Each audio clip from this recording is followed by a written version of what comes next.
Oi, gente, tudo bem?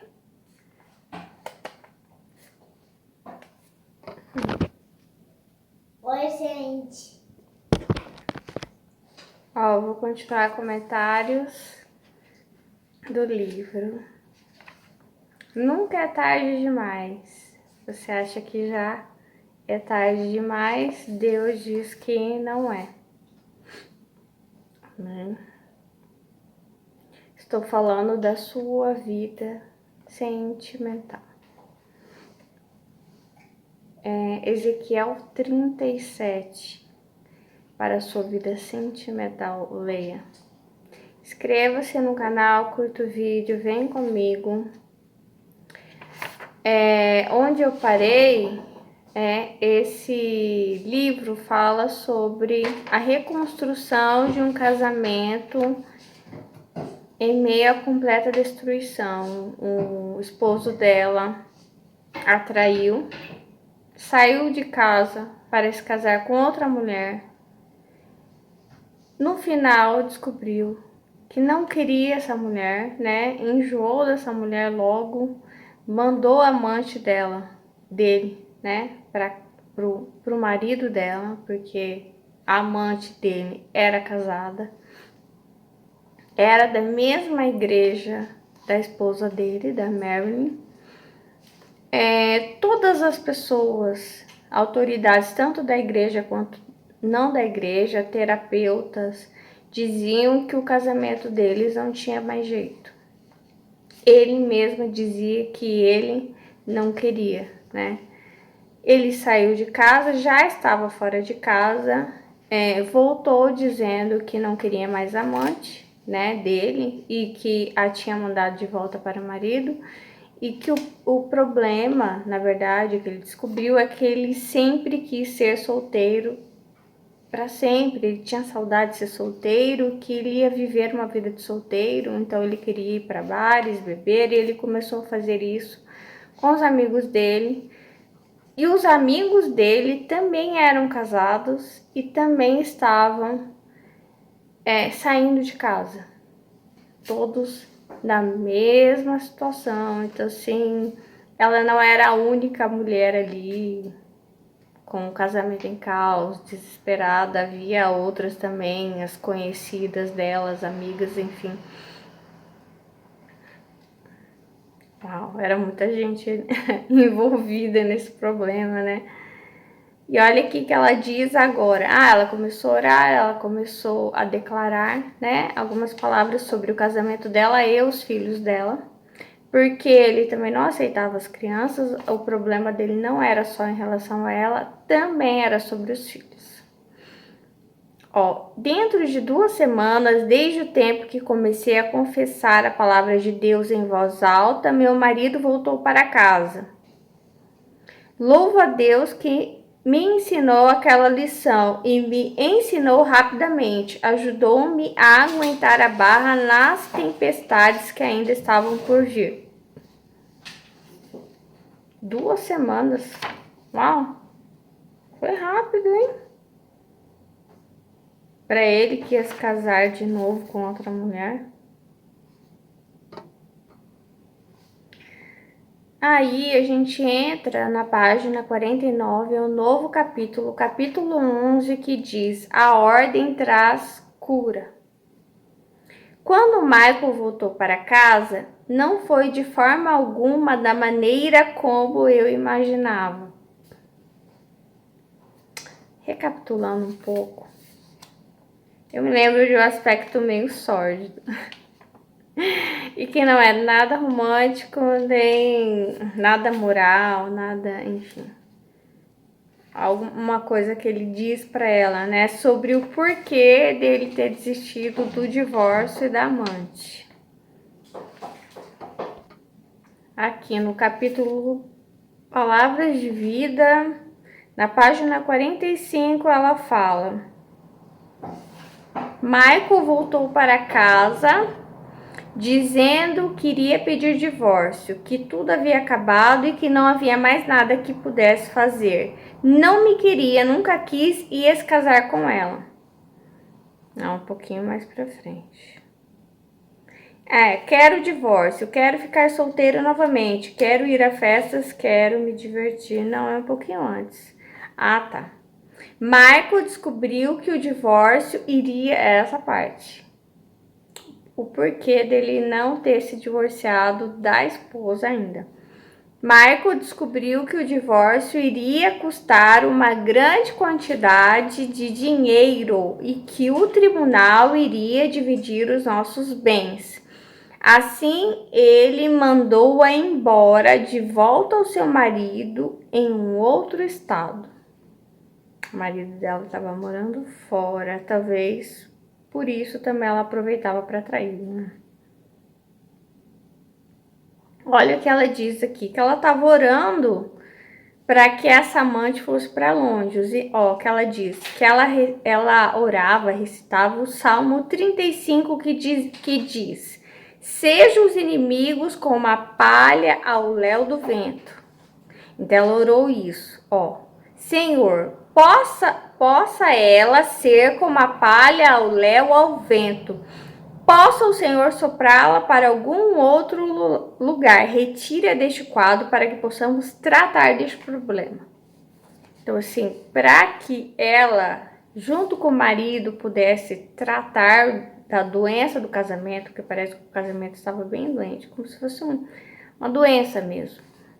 Ela precisava que fosse só os dois, que não houvesse intervenção de outra pessoa, né? Só que, enfim, pode até ser que Deus tenha, não sei, barrado ele em relação a esse divórcio, provocando medo dele na perda de bens, de dinheiro, mas ele não se divorciou dela porque a amava, porque tinha dúvidas, porque não ficou com essa amante porque enjoou dela, mas porque no fundo ele amava o dinheiro dele. Antes de tudo, antes da amante, ele amava o dinheiro dele. Antes da esposa, ele amava o dinheiro dele. Antes dos filhos, ele amava o dinheiro dele. Entendeu? Então parece que no fundo, a esposa dele é o dinheiro. A esposa, a amante, a rival.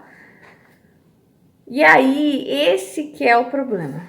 Do capítulo 11, que eu entendo, que quando ela diz, ai, não só ele largou da amante, como ele voltou para casa. Então, assim, ó, glória a Deus, ele voltou, mas qual a motivação? Esse é o problema, entendeu? As pessoas, elas fazem as coisas certas por motivos errados. Aí é que tudo, ó, afunda, né? Ele ainda não amava a família dele. Ele não estava pronto para isso. Ele ainda não amava a esposa, ele ainda não amava os filhos. E às vezes tem homens que não vão conseguir amar a esposa e os filhos. Mesmo quando os filhos já até se casaram. Não vão conseguir, não sei, não conseguem, entendeu? Não desenvolvem. E tem muitos casais, sim, que não se divorciam, continuam a morar na mesma casa e ele tendo outras mulheres, às vezes até trazendo para casa, às vezes ela também tendo outros homens trazendo para casa para não dividir os bens. Ou seja, Mamon como o principal, né? A idolatria do patrimônio, a idolatria do dinheiro, né? As famílias confusas, homens e mulheres completamente confusos. Então ele volta para casa e não é como ela imaginava, porque ele não mudou, né? Ó, ele disse: estou aqui apenas por um pouco de tempo. Estou tentando arrumar a minha cabeça. Eu acabei de falar, confuso. Ó, não espere que venha a amar você. Não espere que venha a cuidar de você. Uau! Hoje eu falei para vocês da importância, né? Que um tem que cuidar do outro. Estou de saída. Estou apenas dando um tempo aqui. Nessa época, ele estava construindo uma casa para ele. Fui para Deus e perguntei: foi por isso que orei? O Senhor envia para casa esse cara. Não é mais nem meu marido, esse cara aí. Que diz que não me quer e que vai se mudar muito bem. E agora o que eu faço? Tipo, você, Senhor, tem falado para eu orar, para eu perdoar, um monte de coisa para acreditar. Olha a situação desse homem. Percebi então que em meu coração o amor pelo Michael tinha morrido. Ezequiel 37 morreu. Não tem mais jeito. Não havia sobrado nenhum sentimento por ele, ossos secos. Sem esperança, sem admiração. Como admirar um homem desse, né? Cada vez ele parece mais sórdido, né?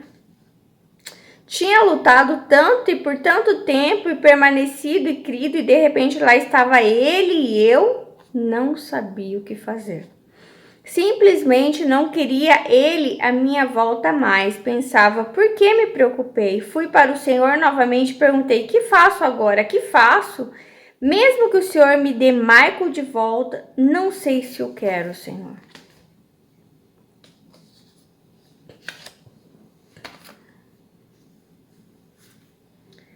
Por isso que Ezequiel 37, né? Desde o início. Aí eu vou parar por aqui. Realmente. Tá quase chegando onde eu tô. Tô na próxima folha. Realmente só um milagre. Sabe? Só um milagre porque ele é cheio de idolatria, né? Então ele idolatra a vida dele de solteiro. Ele idolatra o dinheiro dele, os bens dele. Ele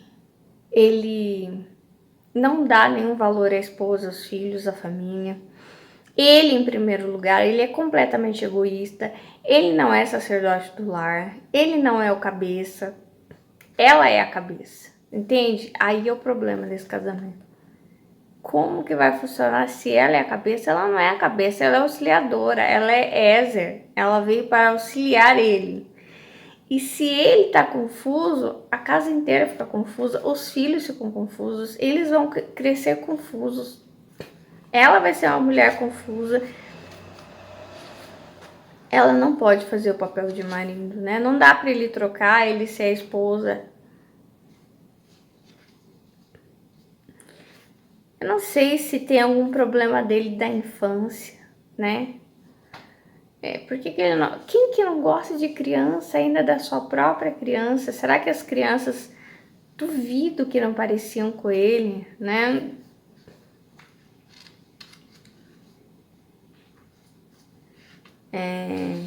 Sei lá, não gostar de um filho, mas não gostar de nenhum é grave, né? Enfim, eu não sei como que tá a sua vida sentimental, mas olha, perceba, tem alguma idolatria, né? Tem alguma coisa que vem antes da sua família, que vem antes da sua esposa.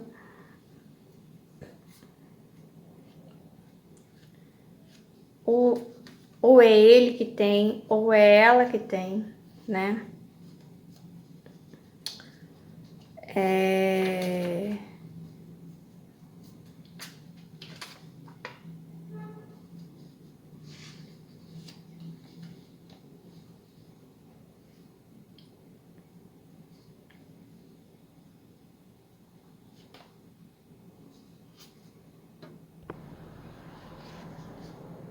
O engraçado aqui é que eu tava pensando, né? Ele fica noivo dela, e aí eles terminam, ficam um tempo separado, e aí eles voltam e veem que eles não conseguem ficar separados. Na verdade, desde o início, quando eles conhecem, eles meio que... eles não se batem muito, né? Mas parece que eles têm alguma química, uma colinha ali que eles não conseguem ficar longe um do outro. É o que ela conta ali no início, né? Que eles diziam, não vamos namorar, mas eles nunca conseguiam deixar de se ver. Então, a hora que eles viam, eles já estavam apaixonados, sem querer. E assim foi no noivado também, né? A não ser pela vez que ela pisou na bola com ele, né? Se envolveu com o médico, e provavelmente pode ser isso. E aí eles voltam e ele quer voltar com ela, né? Quando eles resolvem continuar o noivado e se casarem. Então é estranho que ele diga que nunca quis casar com ela, a não ser as crianças. Parece que... Porque tem muitas pessoas que até querem se casar, mas realmente não gostam de crianças e não querem filhos. E ele, desde a primeira criança, desde a primeira vez que ela apareceu grávida, ele sempre dizia para ela: eu não acredito que você está grávida, eu não acredito que você fez isso comigo, eu não acredito, não acredito. Então, assim, ele sempre tinha uma ambição muito grande, então ele sempre quis ir em busca do dinheiro, ele sempre achava que a gestação atrapalhava, que a criança ia atrapalhar, ele nunca teve nenhum sentimento, realmente. O que aparece no livro, pelo menos, é que ele sempre ficava completamente desgostoso e suportando aquela situação. Ele nunca, sabe aqueles vídeos bonitos do pai se emocionando com a chegada de um filho? Esse não é o Michael. Ele completamente aborrecido com cada criança que via ao mundo. E sempre em busca de mais dinheiro, mais dinheiro. E ela também. Não sei se ela começa a buscar mais e mais dinheiro, tanto que eles começam. Ela se afunda no trabalho, meio que, talvez pelos desgostos que ele causava a ela. Não sei se ele que era frio e ela passa a ser fria, ou se os dois eram, mas parece que os dois se enfiam no trabalho, começam a buscar muito dinheiro, é o que ela conta. Então eles tinham idolatria do dinheiro. E eles queriam muitas coisas. Eles queriam padrão, eles queriam mostrar que eles tinham muitas coisas, eles queriam subir, né, de status social. E ela dizia que parece que nunca era o suficiente o que eles ganhavam. Eles queriam mais, mais, mais, mais. E ela não queria ficar com as crianças também, sabe? Ela falava que quase ela não via as crianças. Às vezes ela trabalhava muito mais que ele e ele ficava com as crianças. Mas nenhum dos dois gostava, parece, de verdade, da vida de casado e nem das crianças. No fundo, eles queriam ser solteiros, é o que eu vejo, né? Os dois, para eles poderem buscar mais dinheiro, status, para poder se aparecer para as pessoas. Então, existia alguma coisa dentro deles completamente insegura, sabe? Como uma criança rejeitada que tem que ficar mostrando alguma coisa, talvez. Não sei.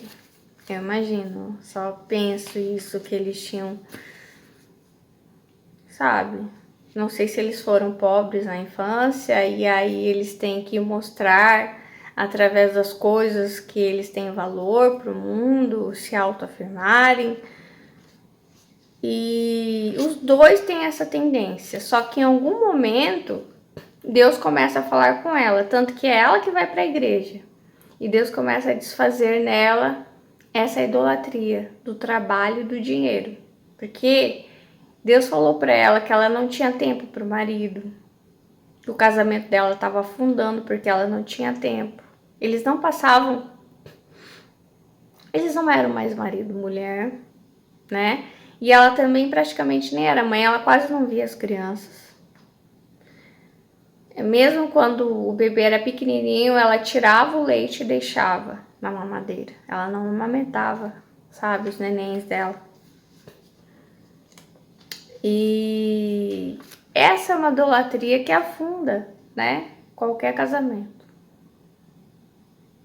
O vício por trabalho e a idolatria ao dinheiro.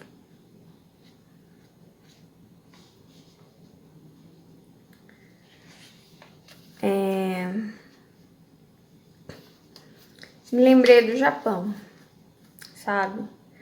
Eu conheço algumas histórias de casais Lá no Japão, as pessoas vão geralmente por alguma dívida, algum problema financeiro aqui no Brasil, então os brasileiros vão, o marido trabalha à noite, a esposa de dia, então eles se veem só no domingo, e mesmo assim ele tá cansado, né? Às vezes tem roupa para lavar, tem casa para limpar, então eles se veem muito pouco, eles não têm quase tempo para nenhuma intimidade, e o tempo que eles têm é com amigos, colegas de fábrica. Então, o que que acontece? Ela começa a ter amigos homens na fábrica e ele começa a ter amigas mulher na fábrica. E um começa a trair o outro. Entende? E aí o casamento acaba. Ou então, é ele que vai pro Japão, manda dinheiro pro Brasil e lá ele arruma outra mulher até que ele assume e continua mandando dinheiro para os filhos ou para ela, ou então some. Muitos homens somem, e aí a mulher tem que se virar aqui com os filhos, enfim.